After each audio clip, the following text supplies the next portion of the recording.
변호사님, 근데 뭐 이미 4차 공판, 앞서 4차 공판까지도 피고인들에게 불리한 증언 이미 무수히 많이 나왔지 않습니까? 그렇습니다. 가장 핵심적인 쟁점이 바로 살인 고의 인정 여부인데요. 이 살인 고의를 인정할지 여부는 이제 재판부가 판단을 하는 겁니다. 그런데 그와 관련된 여러 가지 증거들이 필요하고요. 또 검사가 다양한 증거를 제출했겠습니다만 어떻게 이 피해자의 상태를 당시 상황을 어떻게 파악할 것인가? 또 그러한 그 상황의 파악을 통해서 당시 가해자, 그러니까 피고인들이 어떤 생각을 하고 있었는지 여부를 또 추정을 할 수 있고 또 그걸 또 증명할 수 있는 거거든요. 예. 따라서 그 과정에서 필요한 게 바로 전문가들의 이야기입니다.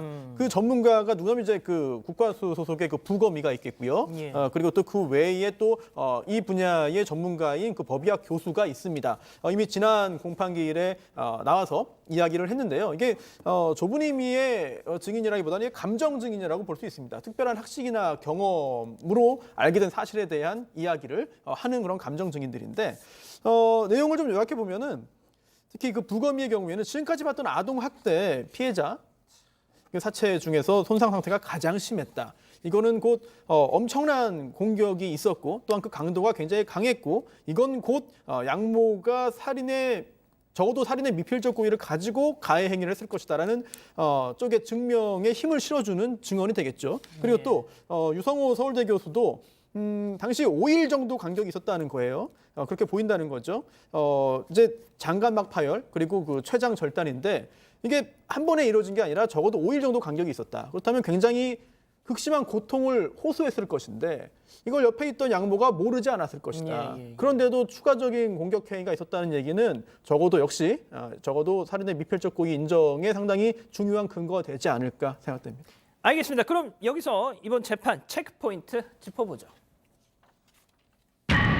배 부위를 수차례 때렸다. 자, 이 양모 장 씨 측에서는 오늘 공판에 앞서서 이 법원에 의견서를 냈는데 자, 방금 이 체크포인트 본 것처럼 그동안의 주장하고는 조금 결이 달라졌어요. 그렇습니다. 천천히 다시 설명드리겠습니다. 어제는 의견서인데요. 그 양모가 그 정인이의 배 복부를 때린 사실이 있고 그 손상이 있는 상태에서 충격이 가해져서 장기가 끊어졌을 가능성, 췌장이 끊어졌을 가능성이 있다 이렇게 말했는데 처음에는 뭐 떨어뜨려서 다쳤을 것이다라든가 여러 가지 입장을 해명했잖아요. 학대는 했지만 그런 정도로 장기가 끊어질 정도로 때린 적이 없다라든가 약간 입장이 바뀌었습니다. 다만 발로 밟는 등 치명적인 타격을 했다거나 이렇게 의견서를 내지는 않고 일단 때린 사실이 있다. 시점은 특정되지 않았습니다. 그래서 여러 번 폭력이 있었다는 어떤 의혹에 대해서는 어느 정도 자신도 혐의를 인정하는 모양새로 보입니다.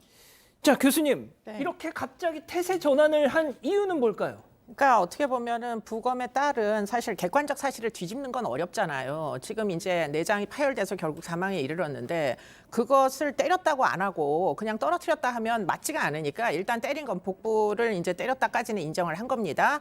그런데 문제는 이제 죽을 수도 있다라는 걸 예견은 못했다 이런 얘기입니다. 그렇기 때문에 미필적 고의 예컨대 알면서도 5일의 격차를 두고서는 또 한 번 더 치명상을 입힌 그 부분에 대해서 살인의 고의가 없다라는 걸 지금 주장을 하고 있는 거죠. 예. 변호사님, 그럼 마지막으로요. 자, 이 정도 되면 검찰이 살인죄를 일단 입증하는 것, 그래서 재판부를 설득할 가능성 좀 어떻게 보십니까? 사실 모든 사망 사건이 다 범죄는 아니에요. 그리고 또 사망 사건이 전부 다 살인죄도 아닙니다. 이건 조심해서 보수적으로 봐야 되는 건데 하지만 이 사건에 있어서는 초기부터 이게 다른 사건과 좀 다르다.